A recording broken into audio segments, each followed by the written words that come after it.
Everybody in. Beautiful. I had a lot of people talking about your book on the book club Facebook group. A lot of positive comments. Wonderful. Um, I think it's nice to read something that's a bit, I don't know. It's nice to read something nice. Isn't it nice to read something nice sometimes? It absolutely is. Ben, do you know, I heard Anne Patchett talking about that exact thing recently Really? on a podcast in the New York Times. And she was saying she actually gets a bit of flack from people for writing nice characters and about topics Yeah. that are nice.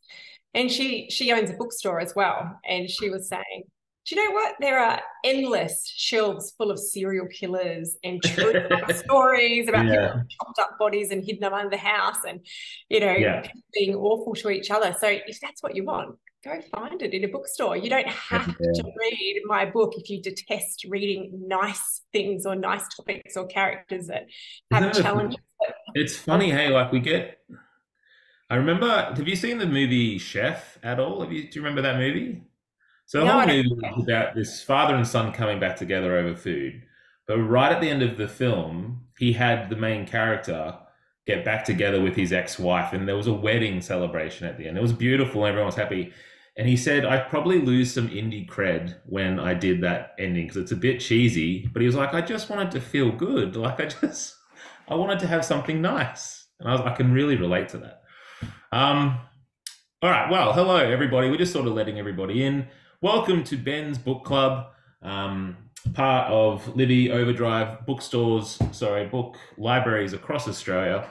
We've got a lot of people in attendance here, Maya, which is really cool. We have the wonderful Maya Linnell here with us today, which I'll introduce her in just a second. But normally, what we do, you can see Maya in the chat. We normally get people to say where they're from, where they're tuning in from.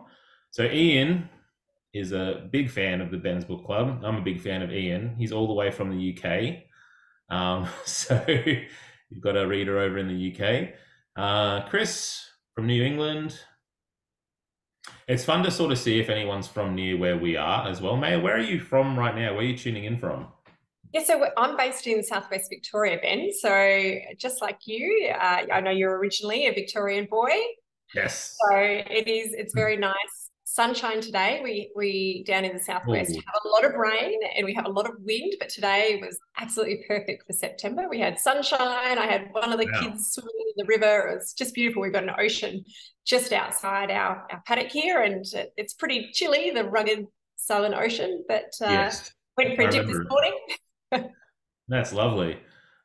We've had nice temperatures up here too. Sunshine Coast, that's new to me. We've got my mum tuning in as well. If you can see Carol Hobson, she was trying to figure out the link and was on the phone to me before to get in here. Mum, you made it. Well done. Very proud of her today, everybody. Bathurst, Adelaide, Auckland. Oh, that's cool. Glad to hear we're making it over to New Zealand, which I would also like to make it over to New Zealand one day. I've never been, which is a shame of mine. I have deep down in me. Um, My dad's from New Zealand, so we've spent quite a bit of time over that way. It's a Lovely. beautiful country, very, very beautiful scenery, lots of mountains, great corners if you like motorbikes. Oh, okay. I don't like motorbikes, but I like listening to the sound of them. um, and you can see here, and tell you what, let's introduce Maya so we can get going on our chat tonight, because I don't want to hold her up and just waste all this time talking, just mentioning people's from. But thank you everyone for being here and tuning in to Ben's Book Club. We run this book club once a month. If you're interested in being a part of Ben's Book Club and just staying in touch with us throughout the time, you can jump onto Facebook and search up Ben's Book Club, and then there'll be a picture of my face. You just have to click that and join the group. But everyone's welcome every month. We read a book a month and interview the author. It's really, really fun. But tonight we're going to be chatting to best-selling author Maya Linnell. From country show baking to raising orphaned lambs, best-selling author Maya Linnell writes about the life she lives and loves. She's a keen bookworm, a former rural journalist, radio presenter, and she lives in rural Victoria with a menagerie of animals, sweeping gardens, three youngish bookworms, and the odd tiger snake or three, which is terrifying to me. I had a very bad run-in with the tiger snake as a kid. But so Maya's credentials shortlisted in the 2021, 2020, 2019 Oz Romance Reader Association Awards for categories including favorite Australian, my light's being weird, romance author, favorite debut author, and favorite Australian set novel. And her novels have consistently made bestseller lists and the Better Reading Top 100. She is prodigious. Maya is wonderful. She writes about things that we like. Everyone welcome Maya. Woo! I don't know how you can clap on the chat, but just claps for Maya. Thank you, Maya, for being here. And thank you for your book. Oh, beautiful. Thank you, Ben. And thank you so much for having me on Ben's Book Club. It's really lovely. And there's some familiar names in that chat there. And there's also some completely new names to me. So that is wonderful. Thank you, That's guys. nice. I'm tuning in tonight. Yes, we are. We all miss you, and obviously, I think you're actually the very first Ben's Book Club return guest, which is pretty cool because we chatted at the end of last year as well. So this is really cool to tune in with you again. And we can already see everyone is very welcome to post their questions in the chat, and so Maya and I will sort of be reading through those as well. This is really an opportunity for people everywhere to get to know authors and the stories behind the books, especially. Can I begin?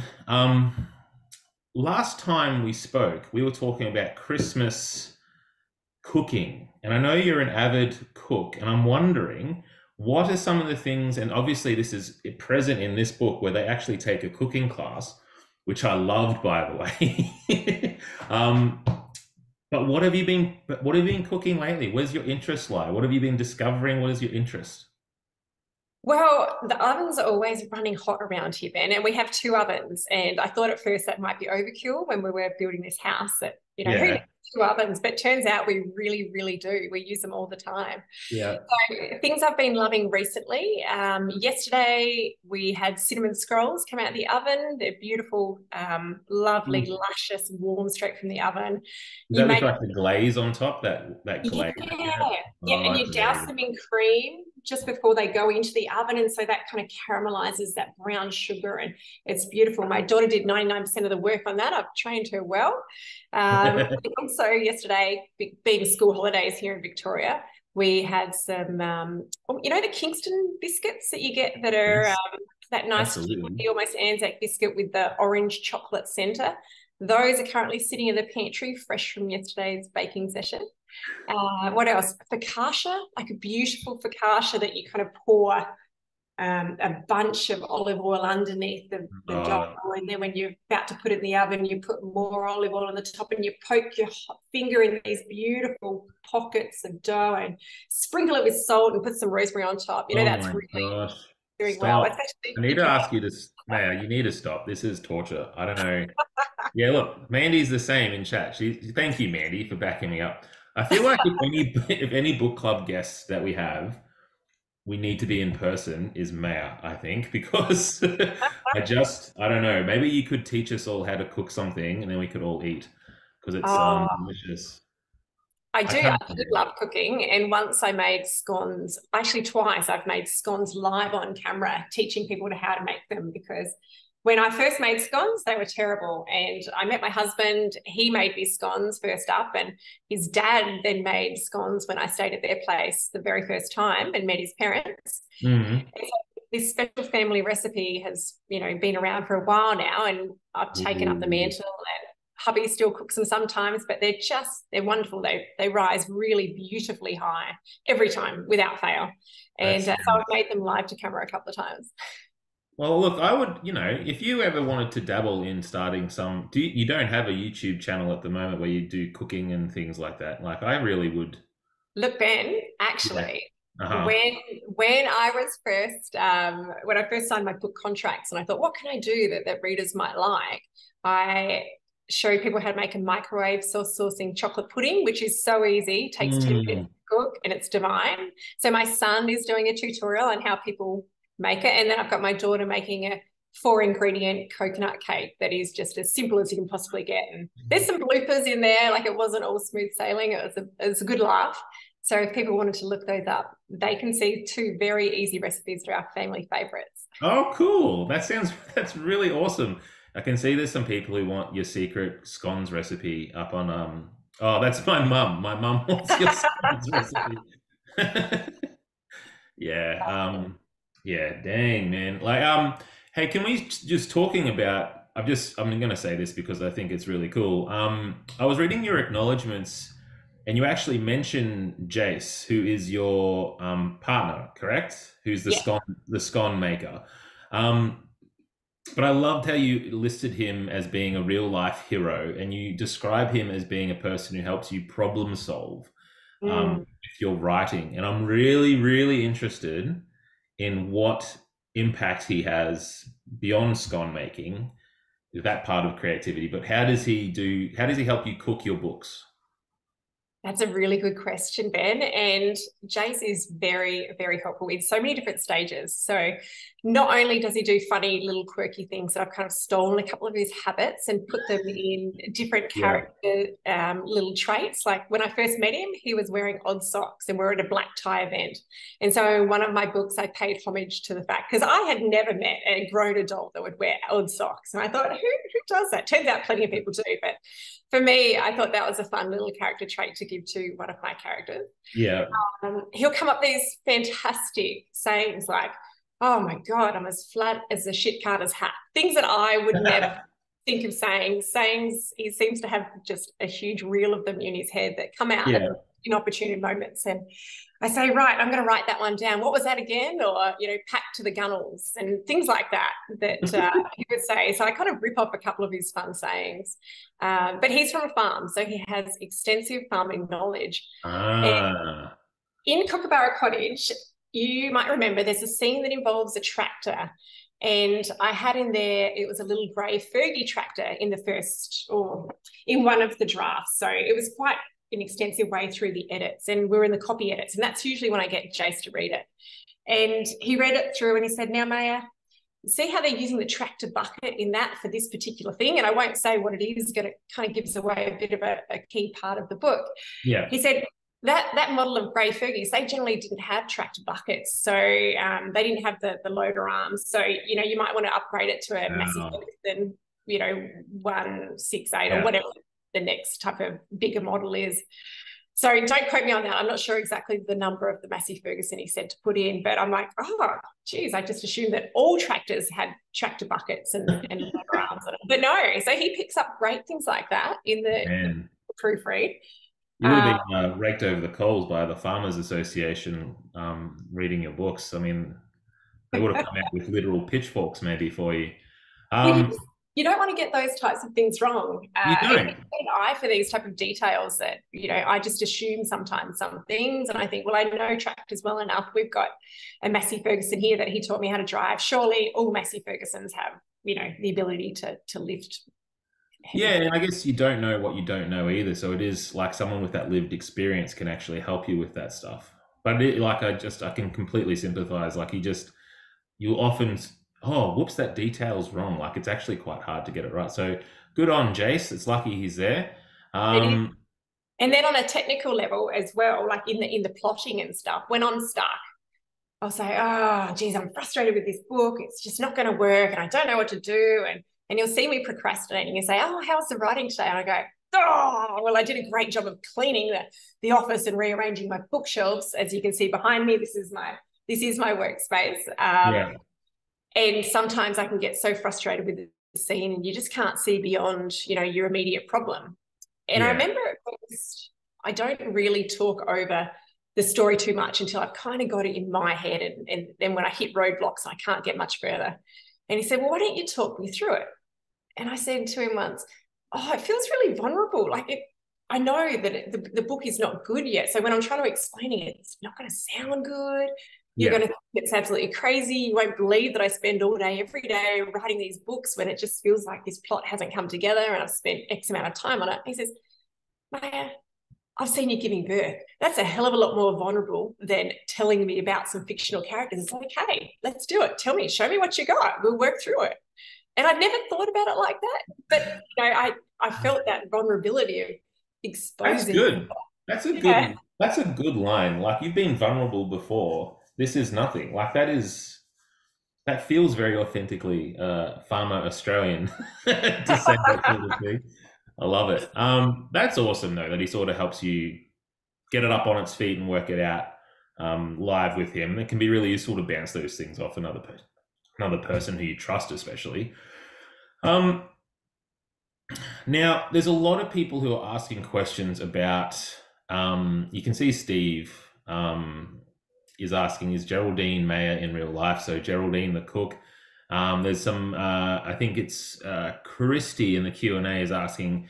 There's a lot of renovating in the novel. Do you renovate? So I think there's a lot of interest in how much of you has gone into April Lacey and the characters in this book, and how much is you and how much is them, and where do you diverge? Yeah, what's your answer to that question? And those are some great questions. And I do have this habit of putting little snippets of me in each of the different characters. So Kookaburra Cottage is my fifth novel. And I guess the traits that I've given to the different characters in here, at first it was really tricky to have a non-baker, which we see April is, because, I love baking and that comes really naturally to me. And so the Mhm. characters in the previous four books, they were all really good bakers and whatnot. But I guess I've given April a little bit of that self-doubt, in that she has this beautiful family winery that she's part of, or that her father and stepmother run.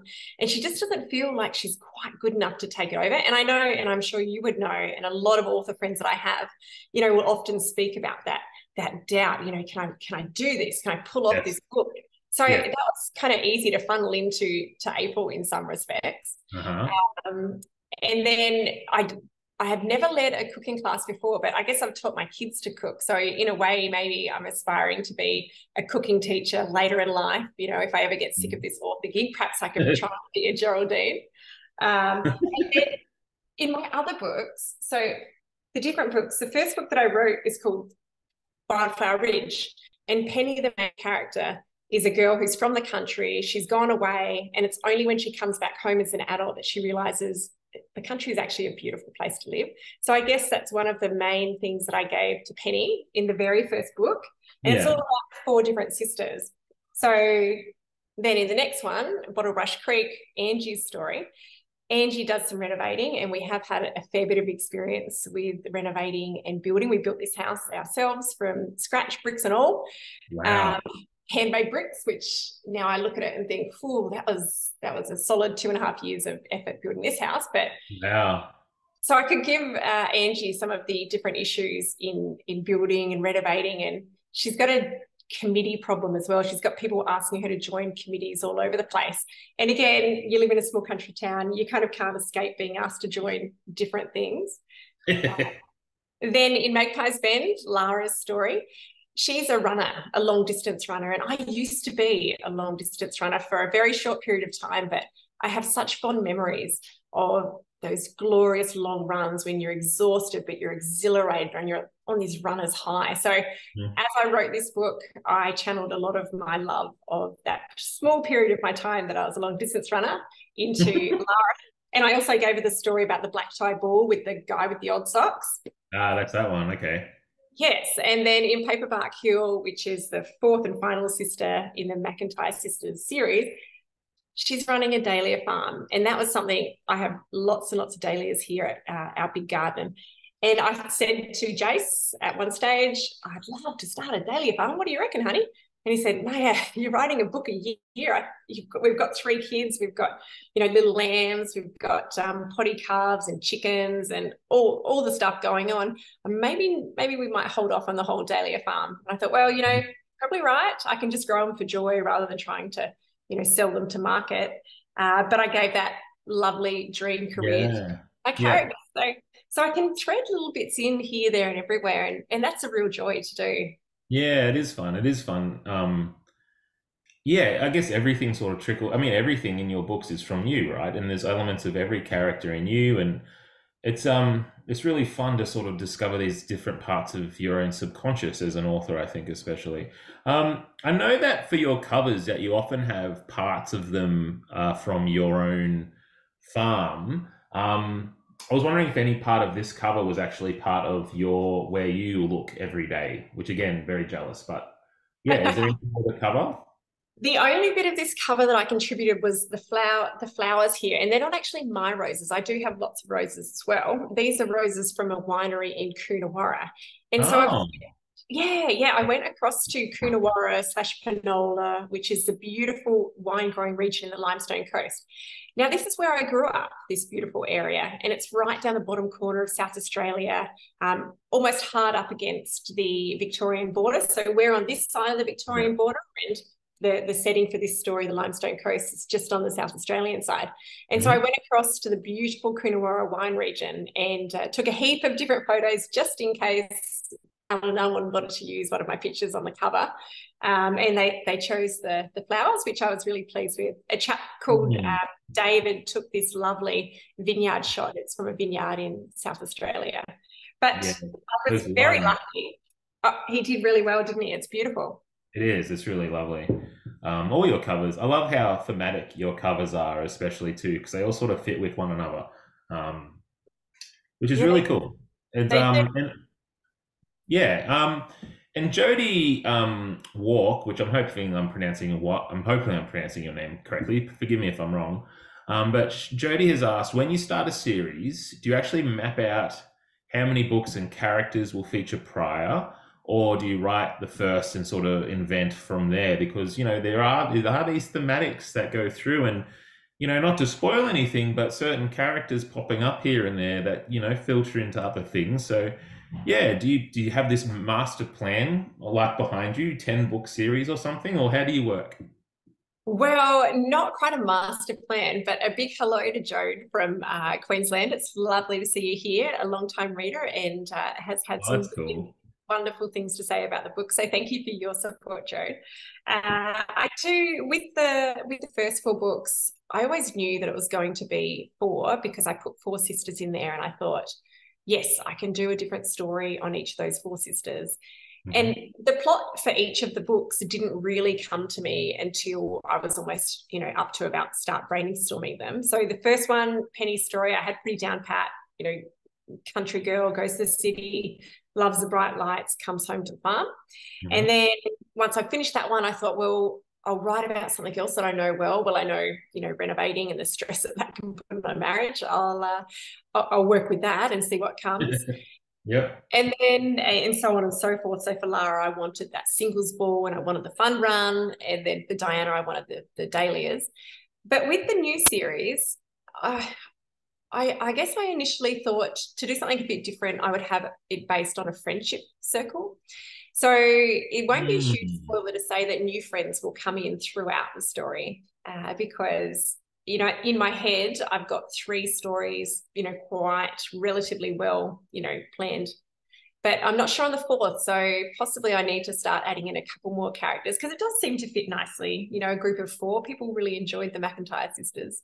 So and it's tricky, as you would know. I mean, you write standalones, Ben, so you've got to create that whole cast of characters right from the start of every single Yes. book. It's Yes. hard.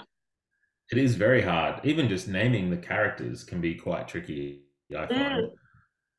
And speaking of names too, I did notice that you have Lacey in your book, and I'm wondering, I know you read my book, The Death of John Lacey, and any relationship? Hopefully not. My John Lacey is not very nice. But he's very compelling, though, isn't he? You're John He is Lacey. compelling, And you yeah.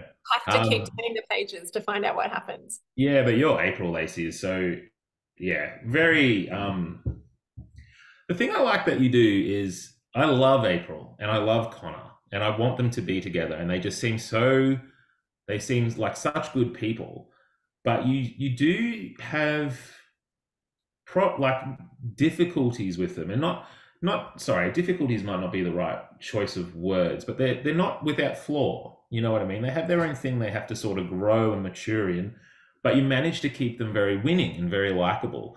I'm wondering about that balance. Like, how do you actually strike? Yeah, look, I think it is like in the real world. Like none of us are perfect, no matter how you can present on, in a short snapshot. And I think That balance? How do you get? you're frozen. Yeah, so yeah, I think we're back. Sorry about that.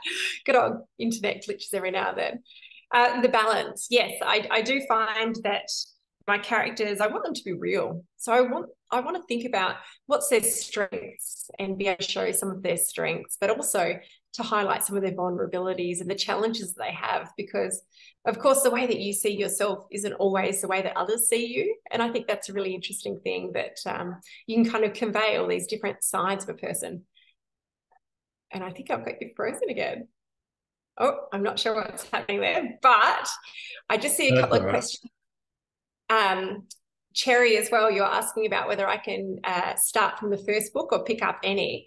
And with this series, they're all written as standalones, so people can read them in any order. But if you haven't read any of them and you're going to read the McIntyre sisters, you'd probably start with Wildflower Ridge, because chronologically that's the first one, but you're not going to be shortchanged if you pick up a different one. And I've had people read them in all different orders and it's not been a problem. So pick whichever one you can find. I know that the Libby app has all of them. They've got audio as well as ebook, and your local library or bookstore should hopefully have them in paperback if that's your preference.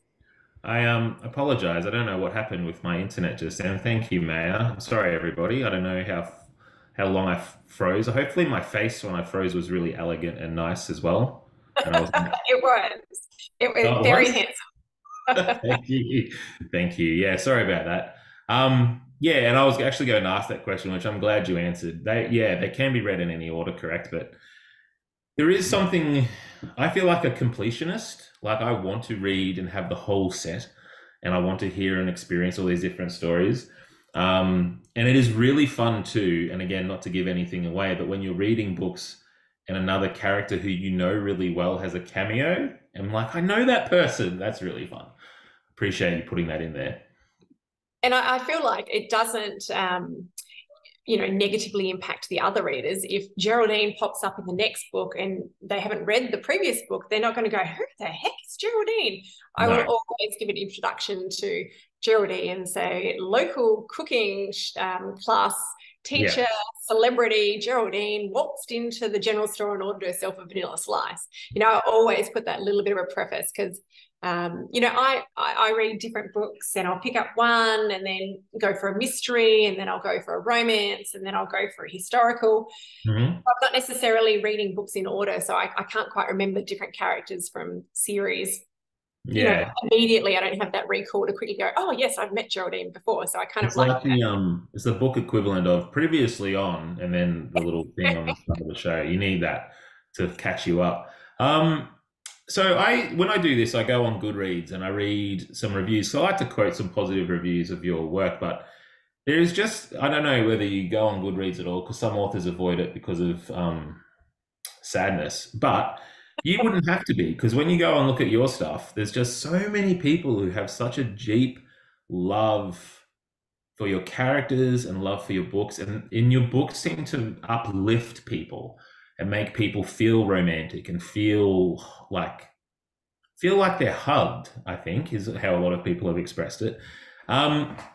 Is that your main driver for writing and publishing? Is that something that really motivates you, to give people like the book equivalent of a hug?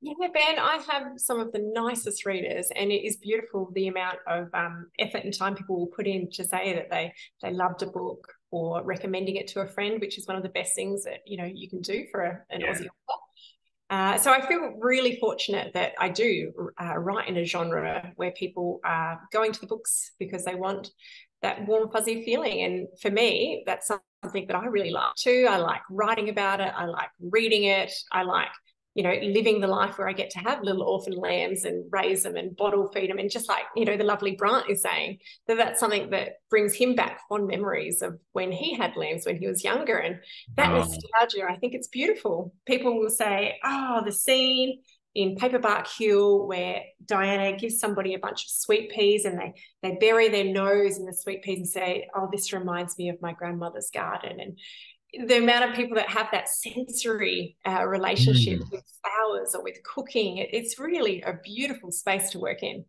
And I think that's not to say that there's not serious content in the books, because in the stories, we deal with things like grief, we deal with addiction, we deal with family estrangement, we deal with farm safety, the loss of children, things like this that are really deep and really important issues that we're talking about.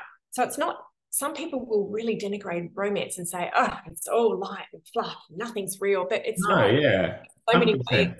to skin a cat, and I like to sneak in these important issues, and you know that you're going to be uplifted throughout the story. You're going to smile, maybe you might wipe away a tear, you might have some really lovely memories come flooding back as you're reading it. And I feel like I've done my job well if it's given people a range of emotions, and maybe taught them something along the way, maybe not. It's That's the thing, I think, too, is that it does.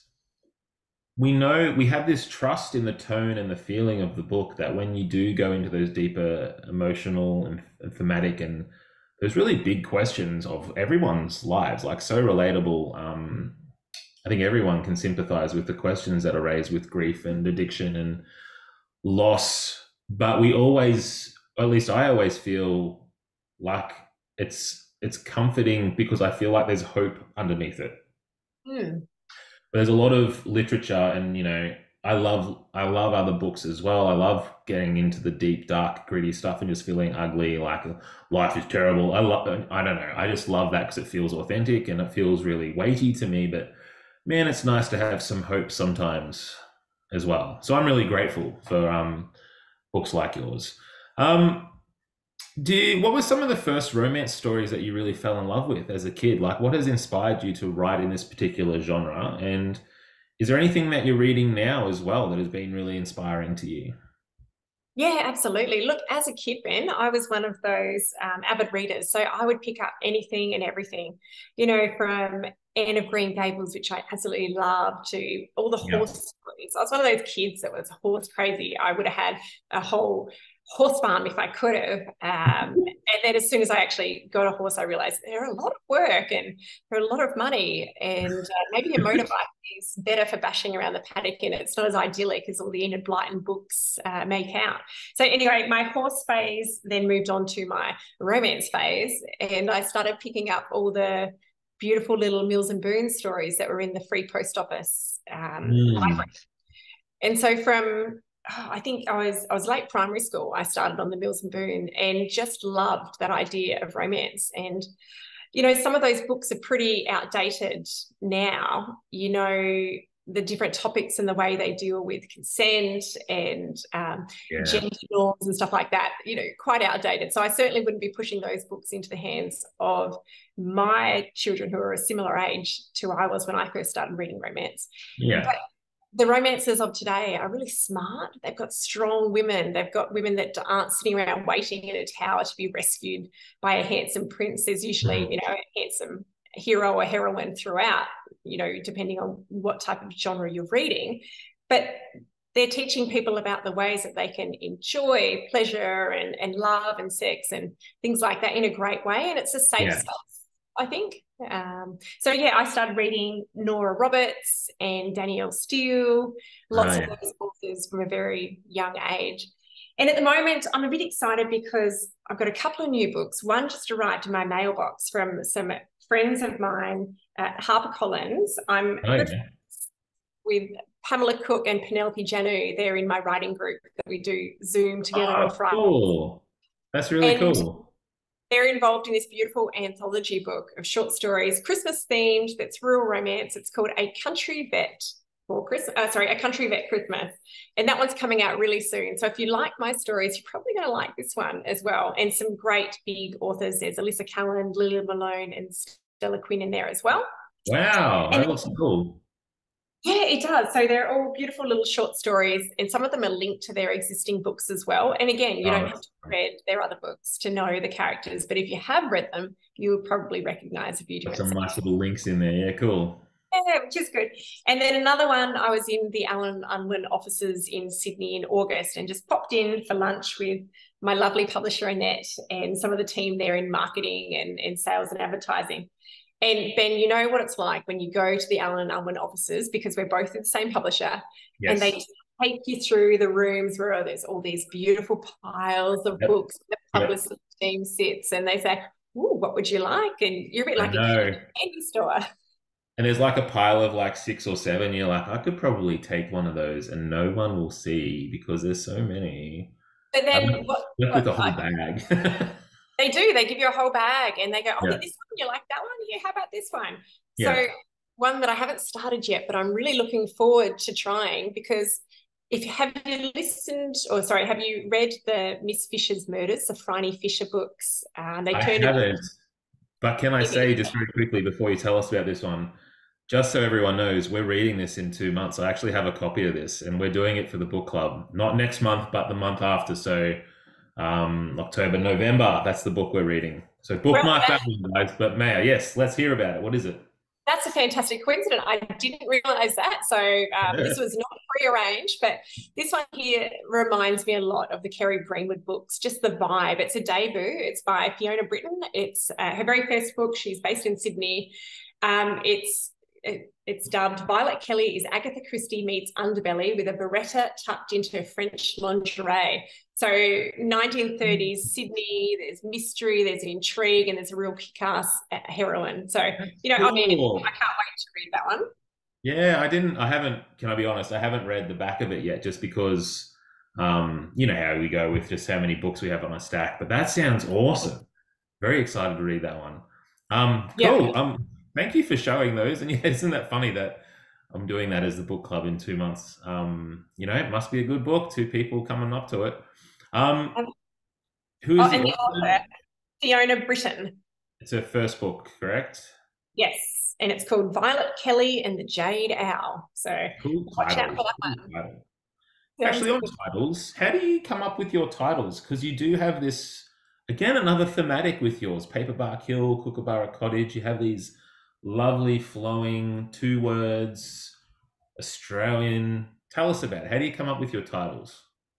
So the way it usually works is I come up with a title and then I call it that for the 7 million drafts that I make. Uh, Yep. so I have it one name in my head, and then it gets to about December. So my books all come out in June in winter time, and it gets to about December when we're partway through the edits, and my publisher says, "Oh, by the way, we need to change the title," and I go, "Ah, right, okay." So then it takes me a while to get used to the new title, Yeah. but Yeah. we have a bit of back and forth. So Annette will say, have you got any ideas? And so I'll write a list of different ones. So I'll say, oh, what about Rosella Hill? Or it for me, I like the fact that it has those 2 words because it's quite easy. It comes off the tongue.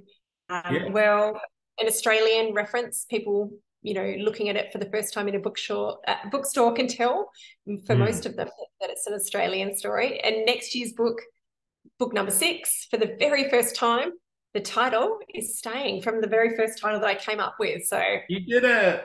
I've lucked out 6 months later. Well done. We're not allowed to know that title yet, though. That's to be released. Yeah, no, I think they've officially started doing the cover and everything like that. They're working a bit ahead of schedule this year, so I think we're fixed on that.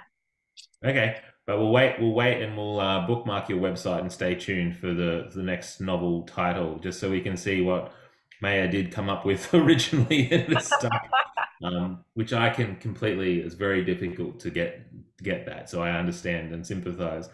How Um, do you do yours, Ben? how do I do my titles? Oh yeah, I'm the same. I come up with some really terrible titles. I'm going to be honest, and it is my agent who pushes back and says we can. That is not.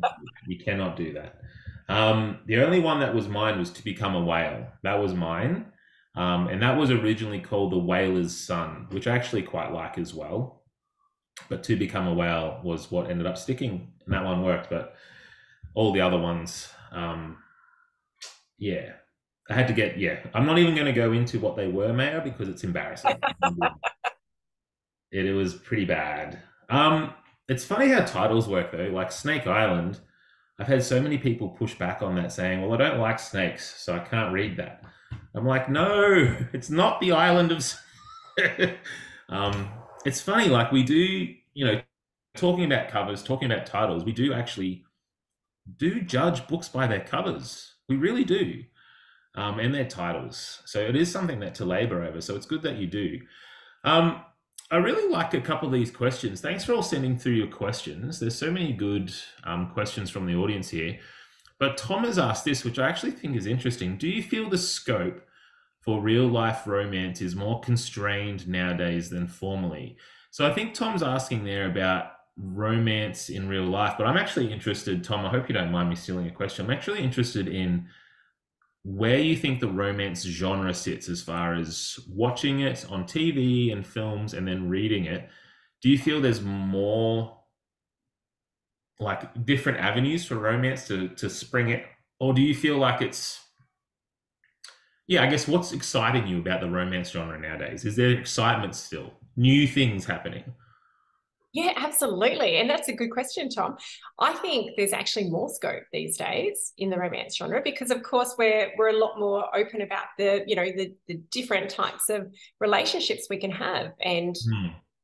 people aren't trying to hide what their sexuality is or what they're after. And I love the fact that in romance, you've got something for everyone. So there is a heat level that suits everyone's taste from, the completely chaste Christian religious relationship romances to, the other end of the spectrum. And you can, read it however you want. People are being more I guess, open about the fact that they're happy to read romance and they will sit on the train and proudly read romance.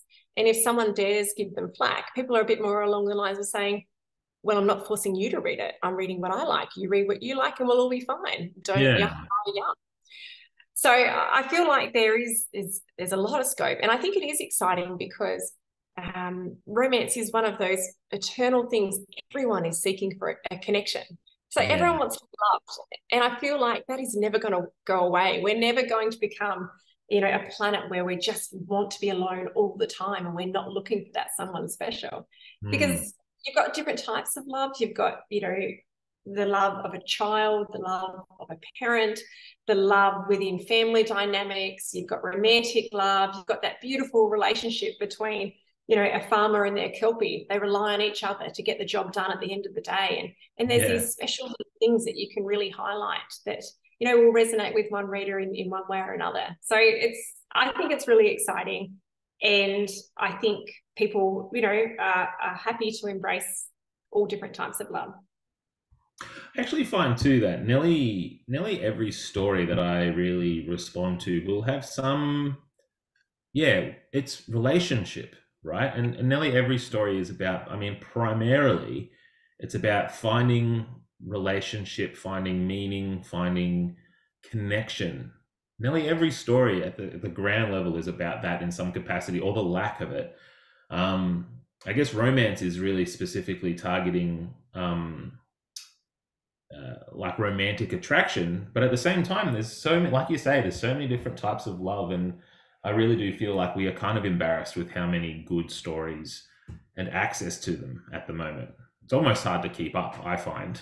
I don't know about you. Yeah, Uh, I do.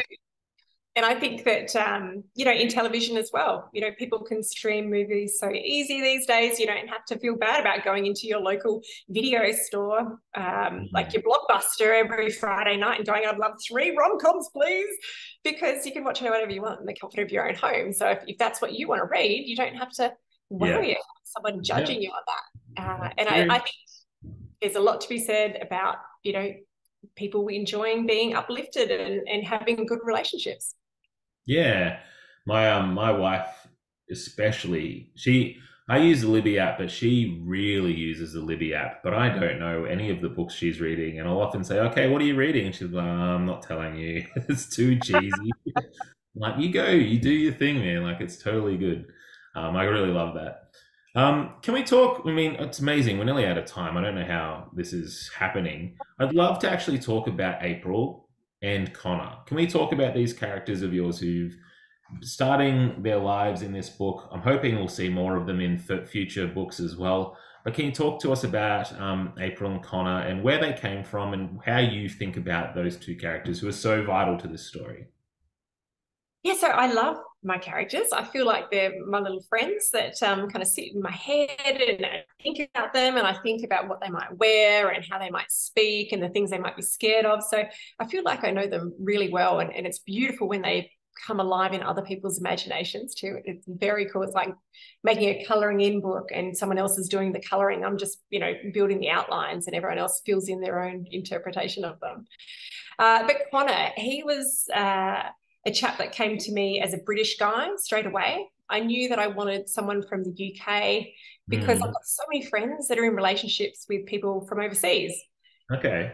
And instantly for me, a couple of things come to mind. What do you do? Which country do you live in? His country or her country? Yeah. What about when you've got those beautiful, strong connections? Christmas is overseas. That's a big expense to kind of hike across to the UK. And so little things like that play in my mind as well. So we've got, my mum's from England, Derbyshire, which is the town that I've set Connor's family in. So again, cool. Just another little way to give a nod to people that are special to me. And then I wanted, April to have that growth outside of her comfort zone. So for her to think that maybe she's got something to contribute to the winery, but it's not necessarily what her dad thinks she can contribute to a winery. So the renovation process of doing up Kookaburra Cottage, that's her little pet project, and it's her way of saying, I kind of want to be involved, but I don't necessarily want to be a winemaker. But, I think I need to be the winemaker to be able to take over this winery and that kind of quandary there. So I do love that, the fact that they each bring their own challenges and strengths to the story, and being their ability to both burn water and the fact they both love music. Those are a couple of little special threads that connect them. And then that beautiful golden retriever, Mishka, she just bounced onto the page the very first time that I wrote a scene for Kookaburra Cottage. There's this big, bouncy golden retriever just all over the place, and she's a sweetheart. So she came fully formed as well. And it's lovely when characters do that. Archie Winklin, who's a young kid. Yeah, I love Archie. Yeah, he was great. He was great value. He reminds me a little bit of my son when my son was little, and just wants to be in the thick of everything. He's got this talent for music, but he's not too sure about his old piano teacher, so he doesn't know if he wants a new one. And it's lovely. These little different threads that kind of take root in my mind. They come onto the page, and then other people get to enjoy them. It's lovely. Yeah, and I love too how Archie exists, but his character really does inform Connor and April, and Connor's interaction. Again, I'm not going to go into too much. We often do spoilers in this book club, but we won't go into too much because I think there's people who still have yet to read the book. But the way that Connor interacts with him, and then the whole situation with Archie's father, I just love, the slow build of that, and what we see in Connor, it makes us love him more. And then when he's talking with April, and will they, won't they sort of thing starts to happen, I'm like, this guy's a good guy. Like, I've seen him be a good guy. I really want April to find someone good, and this Connor, like, I hope you're very clever with all this, mate. I know that you put all that stuff in there very deliberately. But yeah, I admire how well you do all this. It's very well done. I guess I'm just complimenting you. That's really lovely. And that means a lot to come from an author, because I know that that when you sit at the keyboard and you're putting together a scene, and then you read it, it's not quite what you want, or maybe it's even better than what you thought it was going to be, but you have that moments of absolute joy, and when the writing flows, and then you have moments where you feel like the story's not going to work and you have to cut out 40,000 words and start again. And for people to get good vibes from the story and enjoy it, that's a huge compliment. So thank you. That's okay. It's funny though too, like you say, sometimes a character like Archie will just come to life, and then he'll do all these things in your book, and it's almost like he's accidentally just doing these things, and you're like, oh, but that'll do this, and it's like this magical spring. It's just like boom, and it comes out, and you just don't know where it comes from, and it seems to work and just slot in there so beautifully. But then I don't know about you, but do you have those days where it's like you're just pushing mud up a hill, and you're just like, this is stupid and no one's going to buy it, and you're just yeah. Do you have those days too, or is everything romantic and beautiful for you all the time?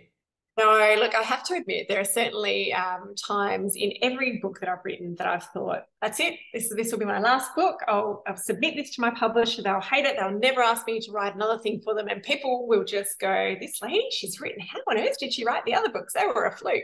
So there is, Madison's just me. but I think we have to trust the process and trust in the magic and the way that the story can be sculpted. And I read this wonderful, wonderful quote, and I'm completely butchering it as I try and paraphrase it now. That's But okay. they said, when you're making a cake, you don't look at the eggs and the bag of flour and the milk on your bench in their, still in their ingredient packages and say, oh, that was a bloody terrible cake, wasn't it? Oh, who's going to eat that cake? Because it's not fully formed. So why do we do that to Mm. ourselves as writers when we're still working on a story and we're massaging it and it's not coming together? We have to give ourselves the credit that it will come together, and they do. So that's I like lovely. that phrase that you just said too, which was trust in the magic, because it does feel like that sometimes, as you say, like it does feel like work and like it's you forcing it and it sucks and this is terrible. But then you will have that day where it starts to come together and you're like, ah, this is actually, is this good? Is this good, guys? Like, is anyone watching me? Those are magic days. Love those days. That's what we live for, right? That is. And I see a few lovely questions there about Archie being a vulnerable character and the relationship with his dad as well. I did want to explore that, the second time marriage and being that older parent, the idea that maybe you can't give your young child the same upbringing that you gave the children from the other marriage or vice versa. I wanted to touch on that. I hadn't had the big age gap between a parent and a child in Mm. books, so that was fun to touch on. Well, I Uh, like you start, again, we're not going to go too far into this because I don't want to spoil things, but the way you have Archie's father begin, like when he comes in, I was like, I hate this guy. This guy is awful. What a jerk. How dare he? And I wanted to kick him in the face. Like he was that bad. But then you did this really tricky thing where I started to go, oh, and I start to see him with some more understanding. And then he sort of, you develop him as it goes on. So that my initial reaction, I ended up feeling like you're teaching me to empathize with real life people. Whereas if they appear on the surface to be quite rough, now I can go, well, maybe they're just like Archie's father, and you're sort of like birthing that empathy in me. Was that how did you think about it that way, or did it just sort of happen and flow with that magical trusting process of yours? yeah, I think there was a bit of magic in there. I think I kind of I don't like to have my characters strictly villains or strictly, the goody Mm, two shoes. I do feel like everyone's multifaceted and sometimes they just mm. make come across as good as they can and they might have good intentions that don't shine through. But yeah, it's a bit of a you start them out one way, you edit them a little bit, then you learn who they are once you've written their story, and then you go back and try and make them shine a little bit. Um, Mm. and I love Carol's message there from she's one of the Hugh and Linnells. That's right. I do remember this now that there's extra Linnells in Tasmania. No wonder I love that Oh, state, cool. Yep. Hello, Carol or Linnell. Yeah. which is great. It's not a very common name, so it's always good to see. But Mm. we were talking about the setting places, setting Yeah. books in places that are actually real to me. There are so many different spots in my stories that are real places, and I might have changed their names. Sometimes I don't. But Beachport is a tiny little fishing town in South Australia, which I'm very, very familiar with and hold very dearly to my heart. And I've got in there the New Year's fireworks and the beach fishing along the 10-mile beach. And these scenes are so easy to write in some respects because these are places that I've holidayed many times over Yeah. the years and I return to regularly. So it's really cool to put them in. And like the Grampians were a really big feature in the first four books. I love it when people say, well, I've never been to the Grampians, but maybe I might head there at some stage and see if I can spot the McIntyre sisters or if I can get an ice cream in Girl Scout like they did in Magpie's Bend. So, that Yeah. brings me joy to think that maybe people might go to Coonawarra for the wineries and not just because of the book, but they might enjoy it and think of the story and the characters as they go through. With it, is the vanilla slice in Geraldine, is that based on a real? Is that real? Can I get the vanilla slice, please? Oh, look, I tell you what, vanilla slice is a firm favorite, and it's actually really easy to make. We've made it a few times here, and that process of having to know that It is not easy. It looks so difficult. I don't, how do you get it to sit and not like, that sounds so hard. no, well, and I talk about it in the book. The put the puff pastry in the tray, and you put another tray on top so the puff pastry doesn't, puff up, and then that custard is this beautiful thick custard that you can carve. Oh, Mm. so good. It is good. Custard is one of my favorite things in all the world. So I was very happy to see custard in your book. We're actually just about out of time, if I can believe that. But yes, I want to ask you to finish off today, just a couple of quick things. One, if you're not part of Ben's book club, please go and join on the Facebook group. I'll announce next month's book actually at the end of today, but I'll put up a link and you can get the link and you can be a part of this wonderful chat every month, just like it's been a wonderful chat with Maya today. So please make sure you do that. In addition, the Libby app is awesome. We are going on a massive road trip tomorrow as a family. We're driving all the way to Longreach. So we're going, I think it's going to be about 13 and a half hours in the car. So we downloaded a bunch of audiobooks off Libby. So we'll be listening to that. So Libby does a lot of cool stuff. So make sure you download the app and get on there because it's a really great place to read books. And you can read, Maya, all your books on Libby, I believe, correct? Absolutely. And the interesting thing about the narration of Kookaburra Cottage is Casey Withers does the narration, and she does a wonderful job of all the accents. She's got a Scottish accent to do. Oh, She's that's got a cool. British accent. We listened to it actually on a road trip in the school holidays just been, and it was really neat. It brings a whole different flavour to it hearing someone else read you your book. Do you Yeah, listen to that's yours, Ben, cool. on audio? I struggle to do that because it feels really alien and strange. It's like I'm speaking, it's like my own thoughts, but someone else's voice. So I find it really weird, but it's so cool. It's so awesome to hear it back in someone else's mouth. Um, but I want to ask just to finish off today, Maya, what's next from you? So we know there's going to be a sixth novel. Do we have a date, like a month that we can sort of bookmark in the calendar? And can you tell us anything about it at all? Yeah, so for people who have read Kookaburra Cottage, they will recognise that April's best friend, Lauren, who works for a radio station, Lauren Bickford, she is the main character of my next book, which is called Wallaby Lane. And that comes out hopefully in June. I've still got to finish it off and get that draft to my publisher. Deadline is a week and counting. So I've got a bit of work to be done between now and then on that second draft before it goes to her. Cool But title though. That's a great title. Yeah, I can tell. I can see why you got that one through. It's really cool. yeah. Well, I was happy with it, and it's got some little rescue wallabies in there as well, which Oh, cool. name. So that's perfect. There's a galah called Gary Glitter. So I'm pretty excited about that. Love that. That's really and, cool. and Um, also a lot of show baking as well. And a new character who you meet. He has a very tiny little appearance. If you look very carefully in the donut line at the beachport foreshore and the swimming lessons in the book, Kookaburra Cottage, you will see a tiny mention of Jack. So he's our leading man. Whoa, that's some heavy layering in. That's awesome. I don't know if you can see the chat there, Maya, but everyone has just been so thankful to you. Brant, thank you too. Yes, I agree.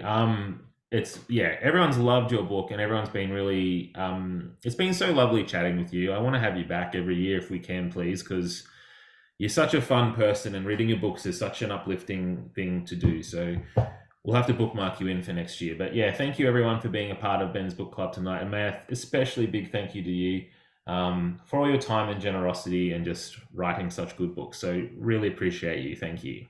Oh, beautiful. Thanks so much, Ben. And thanks everyone for tuning in. There's some beautiful comments in there, and it's lovely to see that you've all enjoyed it. I really, really appreciate your feedback, and I hope everyone stays well and stays warm and read small books. That Libby app has got magazines, it's got audiobooks, it's got ebooks, a whole gamut of things. So Yeah, get it into it. does.